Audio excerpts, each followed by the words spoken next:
Nevyberajte si to, čo by sa mohlo páčiť druhým, vyberajte si to, čo sa páči vám. Vy cítite, čo sa vám páči najviac. A keď to budete nosiť, tak to proste dokážete aj najlepšie predať. A mne sú najviac blízke tieto crazy zebrové okuliare.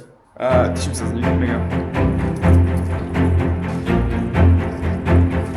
Aj keď dneska nepracujem, tak za 2 minúty mám telefonát so jednou spoluprácou, čo budem mať. A mega sa z toho teším, spravím všetko preto, aby tie výstupy vyšli proste parádne, takže vidíte, nepracovný deň, ale zároveň pracovný, lebo potom to idem hneď strihať YouTubeové video, ktoré som zameškal a proste...